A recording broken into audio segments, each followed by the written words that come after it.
Hey everyone, Catch 'em All Collectibles here. This time with the lights intentionally out just to show that cool glow-in-the-dark logo on the box.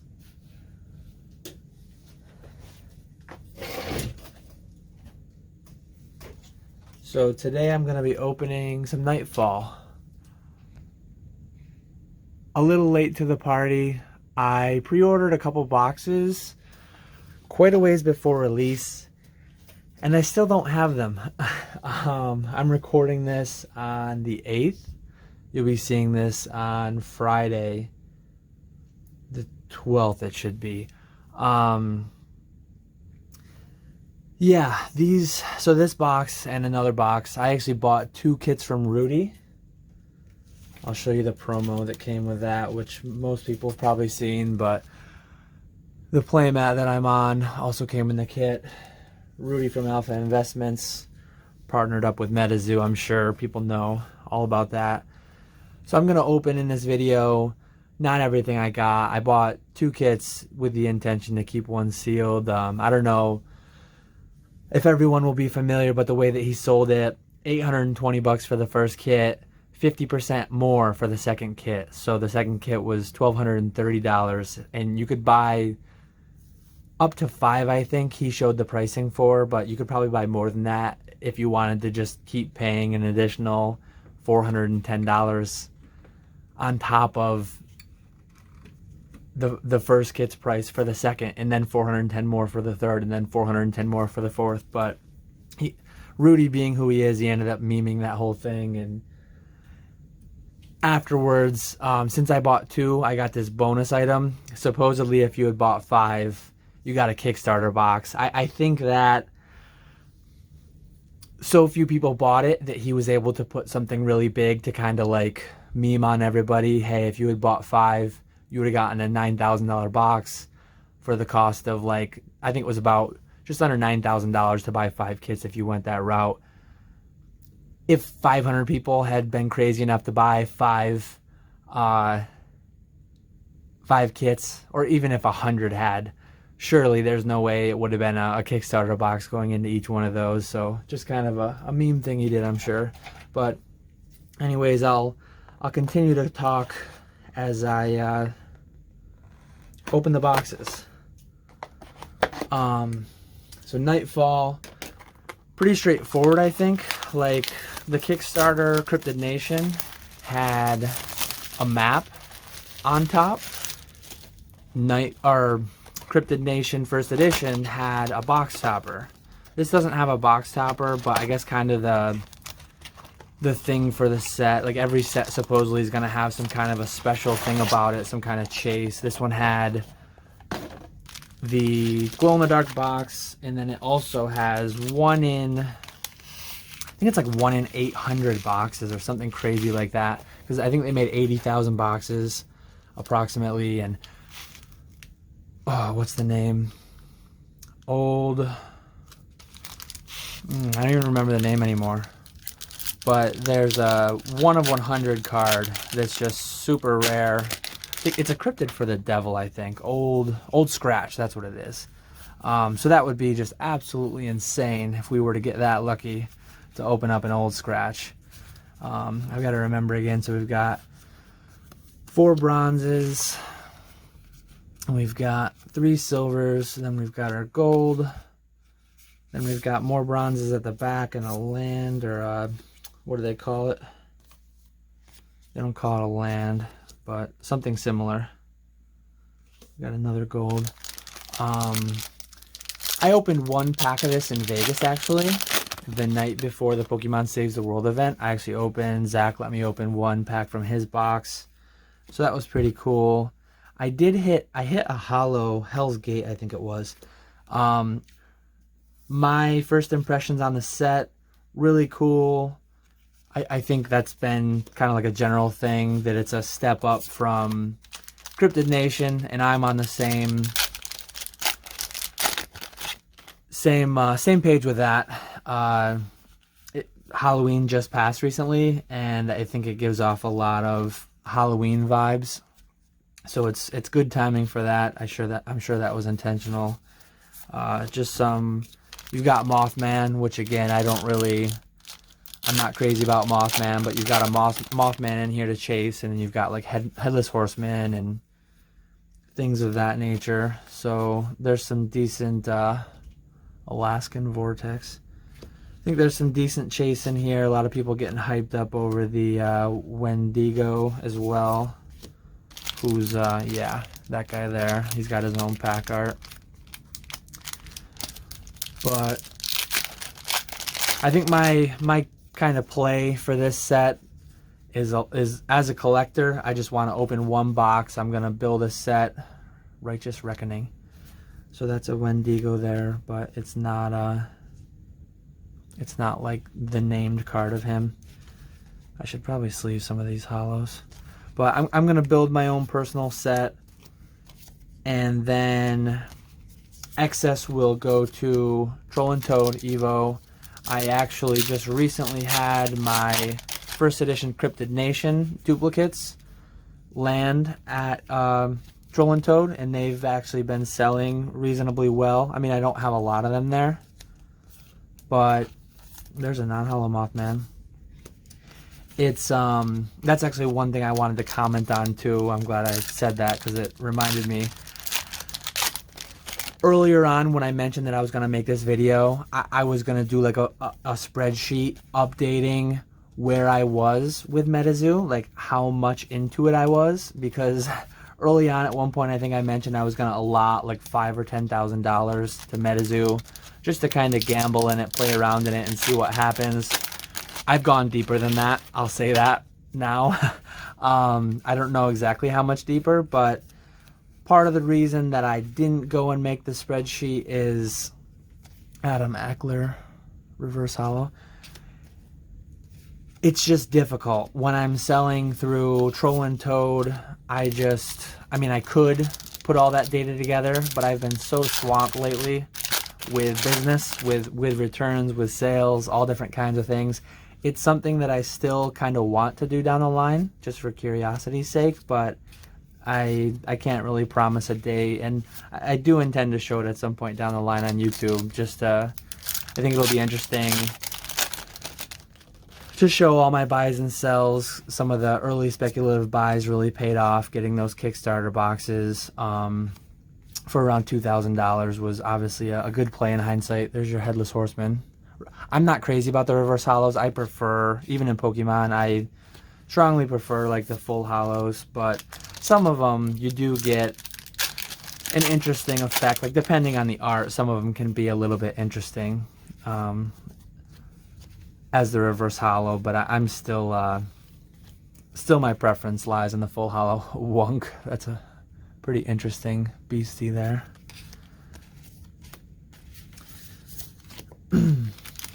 But yeah, these some of these other things, like the pre-release event box over here. I'm not going to open this one. This was the bonus thing for buying 2 kits. I don't even know what's in some of these. So like I'm really excited to open the Spellbook too. I'll try to speed up a little bit. Abduction. I'm so late to the party that I think everyone has probably seen all of these. I don't think anyone, maybe some people, since I'm a Pokemon channel, will be seeing Nightfall for the first time and not be a big fan, but I'm so late to the party that anyone that was wanting to see a Nightfall opening would have seen it by now. So, yeah. But it's an interesting thing. I'm really interested to see, like, MetaZoo as a whole. They're doing so much. There's the Top Zero launch that I did buy. I think I bought 10 boxes of. I bought like Christmas wrapping paper because they come with promos. I'm a bit concerned with how many promos they're coming out with. Like, it's really interesting that there's so much chase to certain cards, only 100 in existence, but when there's like 100 cards with only 100 in existence, or hundreds of cards with less than 1,000 in existence, it kind of dilutes like the meaning of it. It becomes a lot more, that one's pretty cool, Lightning Alley. It becomes a lot more like modern sports, and that's a little concerning to me. At the same time, it'll just be really interesting. Like, they're so different from what Pokemon's doing. It'll be interesting to see how it plays out. Twin Meteor. I actually just saw in their Discord. I'm in their like official Discord, and I check out their announcements every so often, because that's where they'll talk about dropping some new promos or pins or whatever. Guardian Angel. And they talked about, like, I guess they're doing an NFT in December, and I don't know how much deeper I'll dive into buying. I haven't bought everything they've been releasing, but I did buy some pins. I like Pokemon pins. I bought the wrapping paper to get the Christmas promos that come along with it. I've actually, where'd I put them? I buried them, I think. Oh yeah, I've got these that I'll open afterwards too. These came inside the Rudy kit. The first edition 2021 and second edition 2020 Halloween promos. Kind of weird to me. Like, I don't know, like, assuming MetaZoo makes it 20 years, are they really going to have 20 Halloween packs coming out with, like, 2020 20th edition and 2040 first edition? Like, that's kind of a really strange feeling thing. Or is everything only going to go 5 editions and then be done? On that same note, like, Cryptid Nation later this year, I believe, is intended to have its second edition. Will that go 10 editions, or will that go 2 or 3? I have no idea. I don't know if that's just something that I don't know, but it's been stated somewhere. Really, I'll just have to wait and see on that, I guess. It feels like I'm getting really good hit rates. It's supposed to be 1 out of 3, but I think it's true random. Like, in Pokemon, there are errors. It's not always the case, but generally speaking, you're going to get 12 hollows out of 36. It's a 1 out of 3 pull rate for a hollow. But as far as I understand, MetaZoo is actually true random, to where the overall print run, the overall odds are 1 out of 3 for a full hollow as opposed to a reverse hollow. But any given box can vary, like, quite widely. I prefer that. I think I mentioned that in my Cryptid Nation opening. But the true random is cool to me. You can have a really, really hot box. You can have kind of like more dud boxes. Not just with who you open, but like, there's another reverse hollow wonk. Not just with who you're opening, but getting a lot of reverse hollows instead of hollows. So yeah, just kind of another neat thing to me.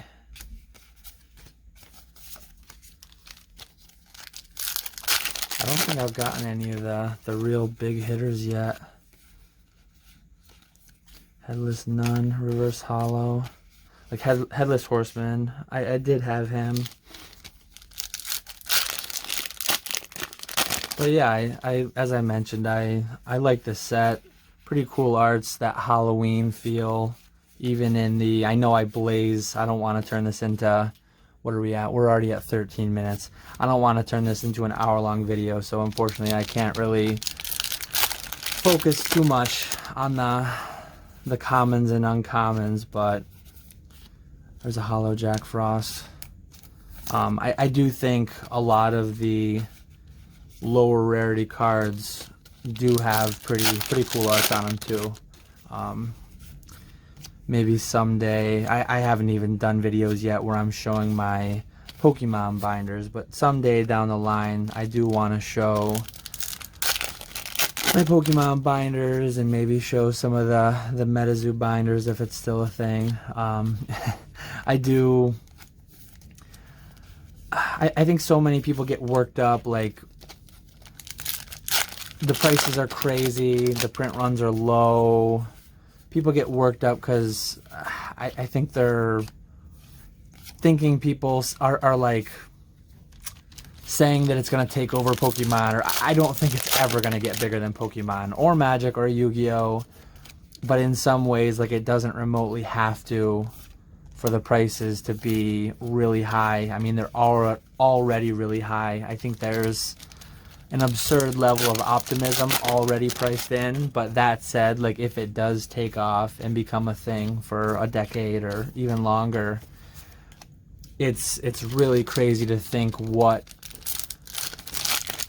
the prices will be then, because there are just very few, relatively speaking, to like MetaZoo Kickstarter. Cryptid Nation has print runs along the lines of Alpha Magic and like cold foils from Flesh and Blood. Let me open up the Spellbook.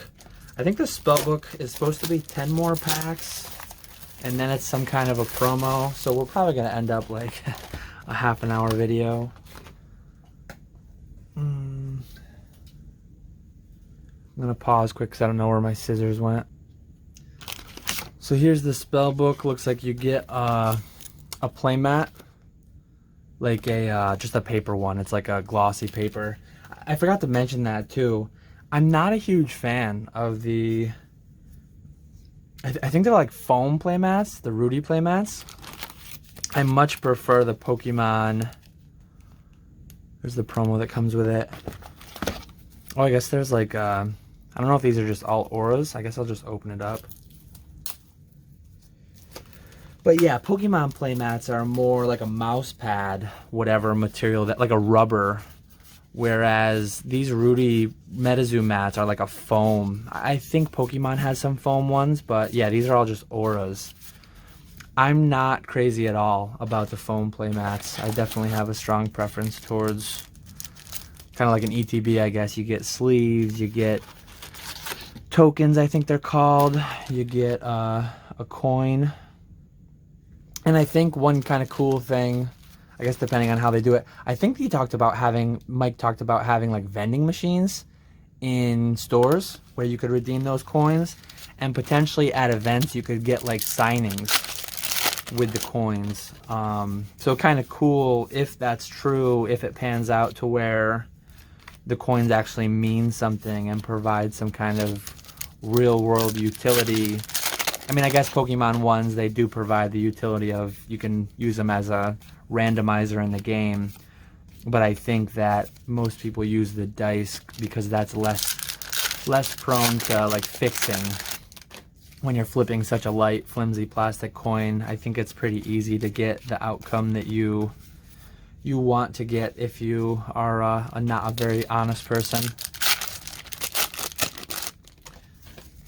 So to have coins, it'll be interesting to see what it turns out to be, and if certain coins are different than others, if certain coins do more than others, like Kickstarter coins versus first edition coins, and what that would do for like the values down the line. Obsidian Obelisk. Just another cool kind of angle to watch how it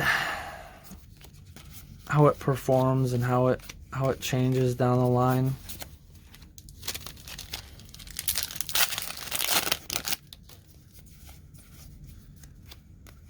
Dover Demon. I actually didn't look at the cryptid map. I'm unsure of if there's any. I'm up in upstate New York. I don't know if this set had any close to me. I mean, I guess some of them are a bit more generic, like the alien abduction one, that there's UFO sightings supposedly all over the place. So some of them are extremely regional. I mean, Dover Demon, Dover, Delaware, I'm assuming. Whereas some of them are a bit more ubiquitous. So that's all of our packs, 46 packs. As far as like the supposed big hitters go, price-wise and what most people are after, I don't think we did too well. But I think we got a decent mix, some pretty cool arts in there. It'll be interesting to see how far one box gets me, put my set together and see how many holes I have missing, kind of use my duplicate sales over at Evo to fill in the holes on what I need. So first one we've gotten Headless Horseman's Pumpkin Gummies. And I heard something, I don't know if my packs, so these packs aren't the ones that came in the kit.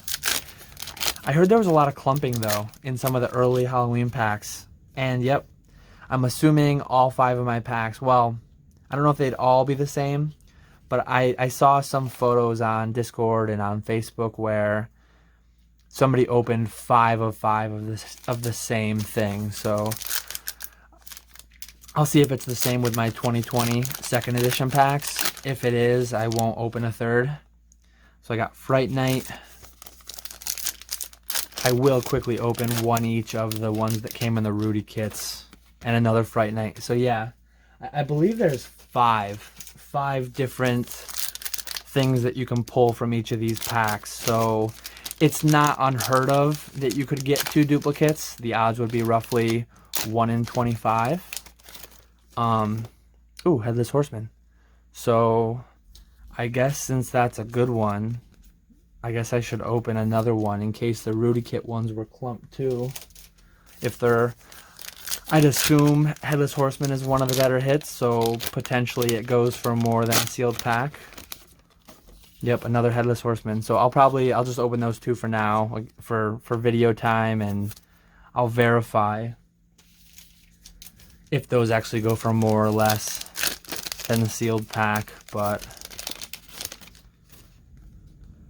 Chaos Crystal Crunch is my 2021 promo from the Rudy kit. And then this one's interesting. I think these packs are selling, they were selling near 100. I think they've come down towards 50. But if I understand correctly, and I don't know how many they made, this will be 1 single card from the Nightfall set. And I did get 2 of these per kit, so I have 4. I probably should sell them sealed, but I want to open at least 1. I think it'll be any random Nightfall card with like a Collecticon stamp on it. I don't know if there's only like 100 of each of these or a few hundred of each. I mean, if you were to get the Mothman stamped, potentially that could have some value. If I were to get something like that, I'd probably just sell it into the market, because I'm not a big variant guy. So I got Excavation. I'm not gonna go out and assemble the complete first edition set and then the complete Collecticon stamp set.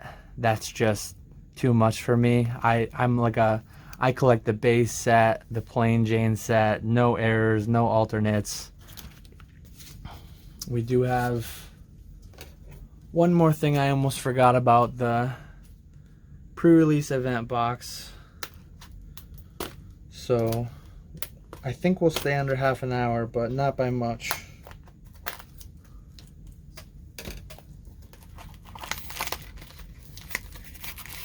I was gonna say this looks too small to have packs, but it actually does have packs. So we've got a Chinu. I'm assuming this is kind of like a theme deck. Maybe it's more like a pre-release kit from Pokemon, where maybe there's that card actually got destroyed.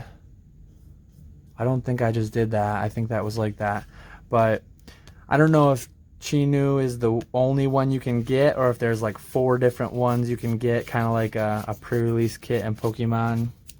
But there's what I got in there. Another promo, release event medal, and then 3 packs. So 3 more chances to hit a big pull. Let's see. Not sure. Oh, there we go. Wendigo, reverse holo. So we did get not the full holo, but we did get kind of a pretty big hit there, I think. One of the more chase cards. For anybody who stuck around 24 minutes in, I appreciate you, and hopefully you're happy to see that pull. We got a Hope Diamond. Makes me think of the Miracle Diamond. Not really for looks, just because of the name, but Miracle Diamond in Pokemon, a card that I've never owned and I'd really love to. I've owned several Mysterious Pearls, but never the Miracle Diamond. Belled Buzzard to close it out. So that's everything for our opening. I don't think I have anything else left unopened. But yeah, pretty cool set. Some pretty interesting arts in there. I did open 2 Cryptid Nations. I probably won't open any more. Like I said, I think the most prudent thing is just to open 1 to get the experience, and then buying singles is almost always the smartest way to go as far as like bang for your buck, building the set for as cheap as possible. But it is fun to open products, so you've always got to open a little. So I appreciate you all watching as always. Feel free to leave a comment below if you've got any thoughts on the set, any questions, any input on if you do want to see down the line more MetaZoo content, or if you want to see that spreadsheet I was talking about to see how far into MetaZoo I've gotten. Probably a lot more than, I don't know about a lot more, but probably more than the $10,000 or $5,000 I originally planned. So it is what it is. I'm having fun with it, and overall, still having 2 Kickstarter boxes, I'm in good shape. I'm still well into the green, well into the black on my MetaZoo involvement. So yeah, I will catch you all later.